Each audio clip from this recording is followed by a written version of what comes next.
செங்கல்பட்டு மாவட்டம் மதுராந்தகம் அருகே சென்னை திருச்சி தேசிய நெடுஞ்சாலையில் போக்குவரத்து நெரிசல் ஏற்பட்டதால் 5 கிலோமீட்டர் தூரத்திற்கு வாகனங்கள் அணிவகுத்து நின்றன. பொங்கல் கொண்டாட்டத்திற்காக சென்னையில் இருந்து ஏராளமானோர் கார், இருசக்கர வாகனங்கள், பேருந்துகளில் சொந்த ஊருக்கு செல்கின்றனர். மேலும் படாலம் புக்கரை பகுதியில் தேசிய நெடுஞ்சாலையில் மேம்பாலம் அமைக்கும் பணியும் நடக்கிறது. இதனால் திருச்சி சென்னை தேசிய நெடுஞ்சாலையில் இருபுறங்களிலும் கடும் போக்குவரத்து நெரிசல் ஏற்பட்டு வாகனங்கள் ஊர்ந்தபடி சென்றன. கனமழையின் காரணமாக நாகை அருகே 2000 ஏக்கர் தாளடி பயிர்கள் மழைநீரில் மூழ்கி சேதமடைந்ததால் விவசாயிகள் வேதனை அடைந்துள்ளனர். திருப்பூண்டி, கீழப்பிடாகை, காரப்பிடாகை, மகிழி கிராமங்களில் உள்ள பயிர்களை மழைநீர் சூழ்ந்துள்ளது. வடிகால் முறையாக தூர்வாரப்படாததாலும் ஆகாய தாமரை அகற்றப்படாததாலும் மழைநீர் செல்ல வழியில்லை என விவசாயிகள் வேதனை தெரிவிக்கின்றனர். உதகை அருகே சின்னக்குன்னூர் கிராமத்தில் நடைபெற்ற ஹெத்தையம்மன் பண்டிகையில் வெளிநாட்டினரும் பங்கேற்று நடனமாடினர். நீலகிரி மாவட்டம் முழுவதும் பல்வேறு கிராமங்களில் ஹெத்தையம்மன் பண்டிகை கொண்டாடப்பட்டு வருகிறது.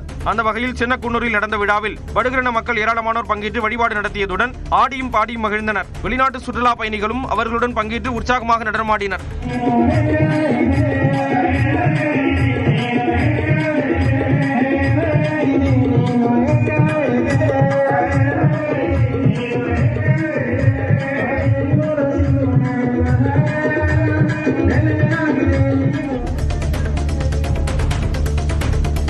திருப்பதி ஏழுமலையான் கோயிலில் நடிகர் பிரபுதேவா சுவாமி தரிசனம் செய்தார். நடிகரும் நடன இயக்குநருமான பிரபுதேவா புதன்கிழமை காலை கோயிலுக்கு வந்து VIP தரிசனம் மூலம் ஏழுமலையானை வழிபட்டார். பின்னர் ரங்கநாயக்க மண்டபத்தில் தீர்த்த பிரசாதங்களும் வேதாசியும் வழங்கப்பட்டன.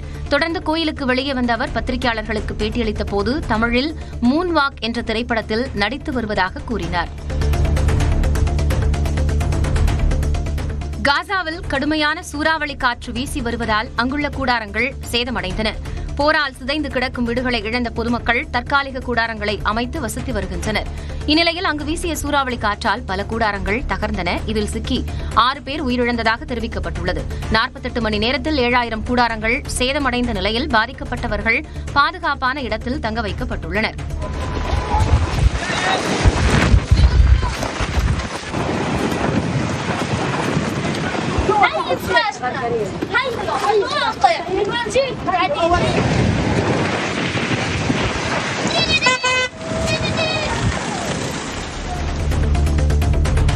அமெரிக்கா சிறைபிடித்துள்ள அதிபர் நிக்கோலஸ் மடுரோவை விடுவிக்க கோரி வெனிசுலாவில் பிரம்மாண்ட பைக் பேரணி நடைபெற்றது. நிக்கோலஸ் மடுரோ மற்றும் அவரது மனைவி சிலியா புளோரஸை அமெரிக்கா கைது செய்து சிறையில் அடைத்துள்ளது. இந்நிலையில் வெனிசுலா தலைநகர் கராகஸில் மடுரோவின் மகன் நிக்கோலஸ் மடுரோ கியூரா, தற்காலிக அதிபர் டெல்சி ரோட்ரிக்ஸ் ஆகியோர் தலைமையில் நிக்கோலஸ் மடுரோவை விடுவிக்க வலியுறுத்தி பைக் பேரணி நடந்தது. இதில் ஆயிரக்கணக்கான போக்குவரத்து ஊழியர்கள் பங்கேற்றனர்.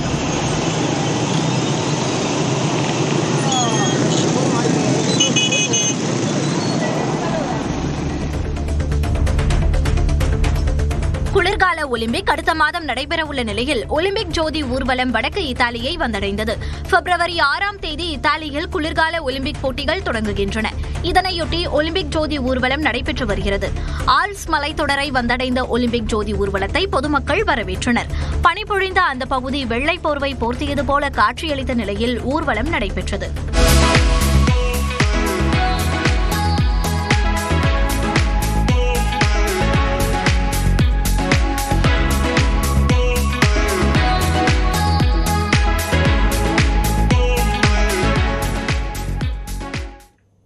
சென்னையில் தலைமைச் செயலக ஊழியர்களுடன் முதலமைச்சர் மு க ஸ்டாலின் சமத்துவ பொங்கல் விழாவை உற்சாகமாக கொண்டாடினார். பொங்கல் பண்டிகை நாளை கொண்டாடப்பட உள்ள நிலையில் சென்னை தலைமைச் செயலகத்தில் முதலமைச்சர் மு க ஸ்டாலின் தலைமையில் இன்று சமத்துவ பொங்கல் கொண்டாடப்பட்டது. தலைமைச் செயலகத்தில் உள்ள ராணுவ அணிவகுப்பு மைதானத்தில் நடைபெற்ற இந்த விழாவில் ஊழியர்களுக்கு முதலமைச்சர் மு க ஸ்டாலின் பொங்கல் பரிமாறினார்.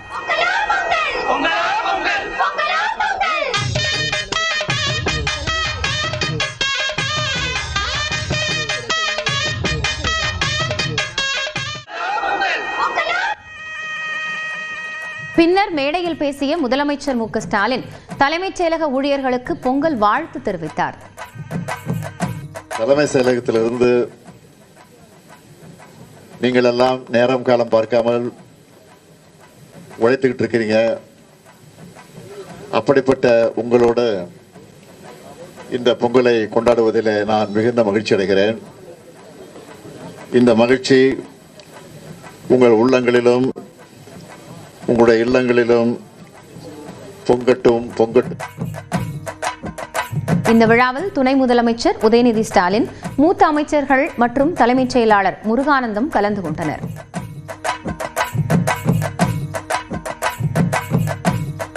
இந்நிலையில் எதிர்க்கட்சித் தலைவர் எடப்பாடி பழனிசாமி போகி பண்டிகைக்கு வாழ்த்து தெரிவித்துள்ளார். இது தொடர்பாக தனது எக்ஸ் பக்கத்தில் பதிவிட்டுள்ள அவர், 4.5 ஆண்டுகள் மக்களை வாட்டி வதைத்த தீமைகள் யாவும் அகன்றிட மக்கள் ஏற்றும் போகியின் நெருப்பு அழித்தொழிக்கட்டும் என்று எதிர்க்கட்சித் தலைவர் எடப்பாடி பழனிசாமி தன்னுடைய வாழ்த்து பதிவில் குறிப்பிட்டுள்ளார்.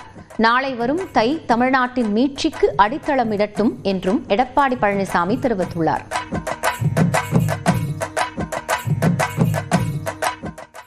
பொங்கல் பண்டிகை நாளை கொண்டாடப்பட உள்ள நிலையில் சென்னை கோயம்பேடு சிறப்பு சந்தையில் கரும்பு, மஞ்சள், இஞ்சி, தோரணம் உள்ளிட்ட பொருட்களின் விற்பனை விறுவிறுப்பாக நடைபெற்று வருகிறது. தமிழர் திருநாளான பொங்கல் பண்டிகை நாளை கோலாகலமாக கொண்டாடப்பட உள்ளது.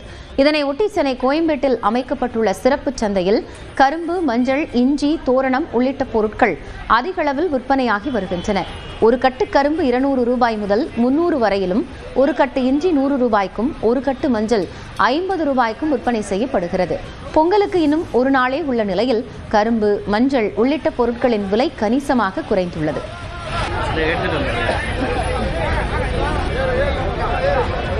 அந்த அளவுக்கு வியாபாரம் ஒன்றும் இல்லை, கம்மியாக தான் போகுது.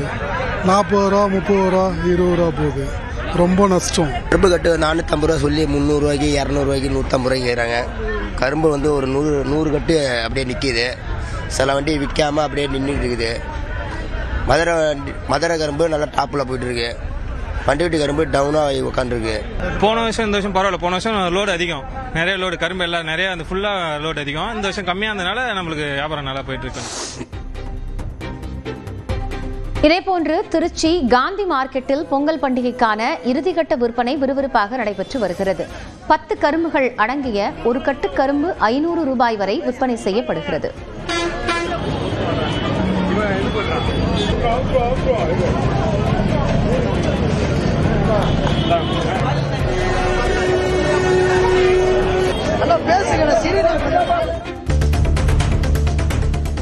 செங்கல்பட்டு மாவட்டம் மதுராந்தகம் அருகே சென்னை திருச்சி தேசிய நெடுஞ்சாலையில் போக்குவரத்து நெரிசல் ஏற்பட்டதால் 5 கிலோமீட்டர் தூரத்திற்கு வாகனங்கள் அணிவகுத்து நின்றன. பொங்கல் கொண்டாட்டத்திற்காக சென்னையில் இருந்து ஏராளமானோர் கார், இருசக்கர வாகனங்கள், பேருந்துகளில் சொந்த ஊருக்கு செல்கின்றனர். மேலும் படாலம், புக்கரை பகுதியில் தேசிய நெடுஞ்சாலையில் மேம்பாலம் அமைக்கும் பணியும் நடக்கிறது. இதனால் திருச்சி சென்னை தேசிய நெடுஞ்சாலையில் இருபுறங்களிலும் கடும் போக்குவரத்து நெரிசல் ஏற்பட்டு வாகனங்கள் ஊர்ந்தபடி சென்றன. கனமழையின் காரணமாக நாகை அருகே 2000 ஏக்கர் தாளடி பயிர்கள் மழைநீரில் மூழ்கி சேதமடைந்ததால் விவசாயிகள் வேதனை அடைந்துள்ளனர். திருப்பூண்டி, கீழப்பிடாகை, காரப்பிடாகை, மகிழி கிராமங்களில் உள்ள பயிர்களை மழைநீர் சூழ்ந்துள்ளது. வடிகால் முறையாக தூர்வாரப்படாததாலும் ஆகாய தாமரை அகற்றப்படாததாலும் மழைநீர் செல்ல வழியில்லை என விவசாயிகள் வேதனை தெரிவிக்கின்றனர். உதகை அருகே சின்னக்குன்னூர் கிராமத்தில் நடைபெற்ற ஹெத்தையம்மன் பண்டிகையில் வெளிநாட்டினரும் பங்கேற்று நடனமாடினர். நீலகிரி மாவட்டம் முழுவதும் பல்வேறு கிராமங்களில் ஹெத்தையம்மன் பண்டிகை கொண்டாடப்பட்டு வருகிறது. அந்த வகையில் சின்னக்குன்னூரில் நடந்த விழாவில் படுகிரண மக்கள் ஏராளமானோர் பங்கேற்று வழிபாடு நடத்தியதுடன் ஆடியும் பாடியும் மகிழ்ந்தனர். வெளிநாட்டு சுற்றுலா பயணிகளும் அவர்களுடன் பங்கேற்று உற்சாகமாக நடனமாடினர்.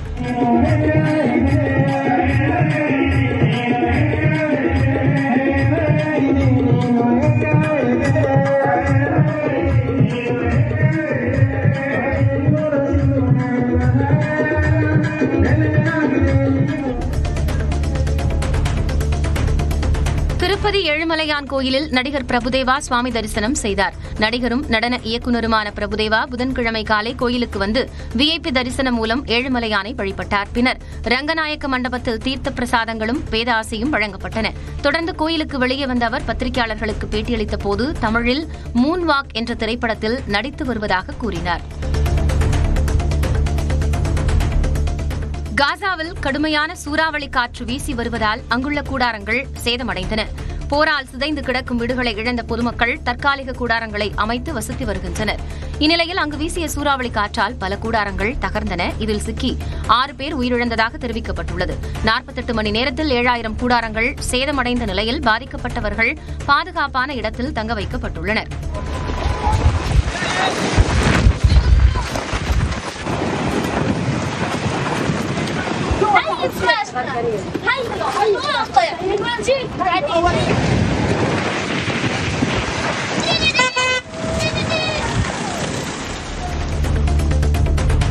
அமெரிக்கா சிறைபிடித்துள்ள அதிபர் நிக்கோலஸ் மடுரோவை விடுவிக்க கோரி வெனிசுலாவில் பிரம்மாண்ட பைக் பேரணி நடைபெற்றது.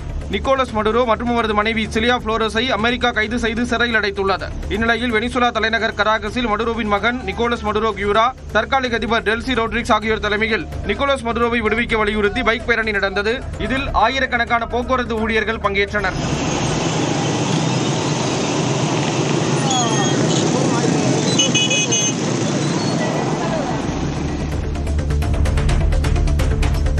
குளிர்கால ஒலிம்பிக் அடுத்த மாதம் நடைபெறவுள்ள நிலையில் ஒலிம்பிக் ஜோதி ஊர்வலம் வடக்கு இத்தாலியை வந்தடைந்தது.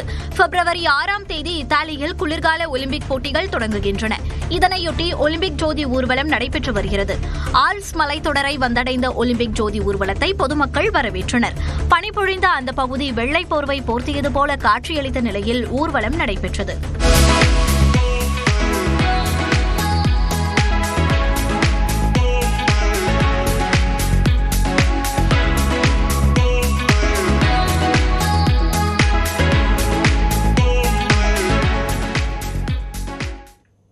சென்னையில் தலைமைச் செயலக ஊழியர்களுடன் முதலமைச்சர் மு க ஸ்டாலின் சமத்துவ பொங்கல் விழாவை உற்சாகமாக கொண்டாடினார். பொங்கல் பண்டிகை நாளை கொண்டாடப்பட உள்ள நிலையில் சென்னை தலைமைச் செயலகத்தில் முதலமைச்சர் மு க ஸ்டாலின் தலைமையில் இன்று சமத்துவ பொங்கல் கொண்டாடப்பட்டது. தலைமைச் செயலகத்தில் உள்ள ராணுவ அணிவகுப்பு மைதானத்தில் நடைபெற்ற இந்த விழாவில் ஊழியர்களுக்கு முதலமைச்சர் மு க ஸ்டாலின் பொங்கல் பரிமாறினார்.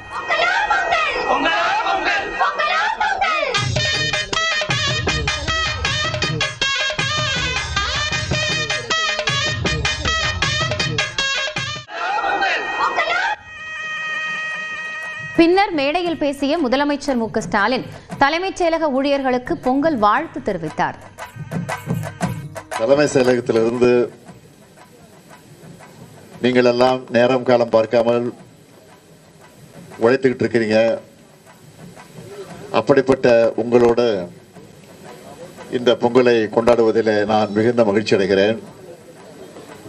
இந்த மகிழ்ச்சி உங்கள் உள்ளங்களிலும் உங்களுடைய இல்லங்களிலும் பொங்கட்டும் பொங்கட்டும்.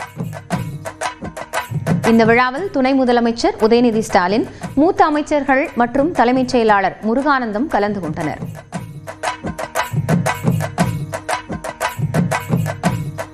இந்நிலையில் எதிர்க்கட்சித் தலைவர் எடப்பாடி பழனிசாமி போகி பண்டிகைக்கு வாழ்த்து தெரிவித்துள்ளார்.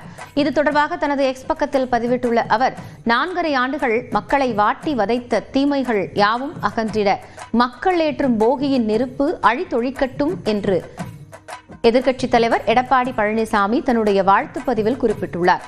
நாளை வரும் தை தமிழ்நாட்டின் மீட்சிக்கு அடித்தளமிடட்டும் என்றும் எடப்பாடி பழனிசாமி தெரிவித்துள்ளார்.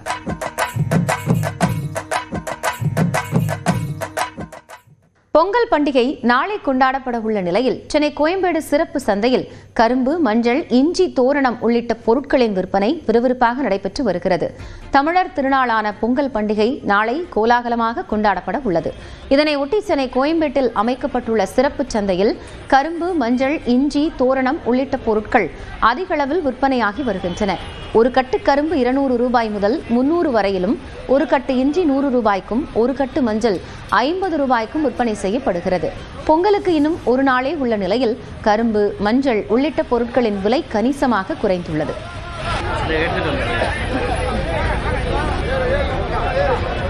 அந்த அளவுக்கு வியாபாரம் ஒன்றும் இல்லை, கம்மியாக தான் போகுது. 40 ரூபா, 30 ரூபா, 20 ரூபா போகுது. ரொம்ப நஷ்டம். கரும்பு கட்டு 450 ரூபா சொல்லி 300 ரூபாய்க்கு, 200 ரூபாய்க்கு, 150 ரூபாய்க்கு கேட்குறாங்க. கரும்பு வந்து ஒரு 100 கட்டு அப்படியே நிற்கிது. சில வண்டி விற்காமல் அப்படியே நின்றுட்டு இருக்குது. மதுரை கரும்பு நல்லா டாப்பில் போயிட்டுருக்கு. பண்டிகை கரும்பு டவுனாக உட்காந்துருக்கு. போன வருஷம் இந்த வருஷம் பரவாயில்ல. போன வருஷம் லோடு அதிகம், நிறைய லோடு கரும்பு எல்லாம் நிறைய அந்த ஃபுல்லாக லோடு அதிகம். இந்த வருஷம் கம்மியாக இருந்ததுனால நம்மளுக்கு வியாபாரம் நல்லா போயிட்டு இருக்கு. இதேபோன்று திருச்சி காந்தி மார்க்கெட்டில் பொங்கல் பண்டிகைக்கான இறுதிக்கட்ட விற்பனை விறுவிறுப்பாக நடைபெற்று வருகிறது. 10 கரும்புகள் அடங்கிய ஒரு கட்டு கரும்பு 500 ரூபாய் வரை விற்பனை செய்யப்படுகிறது.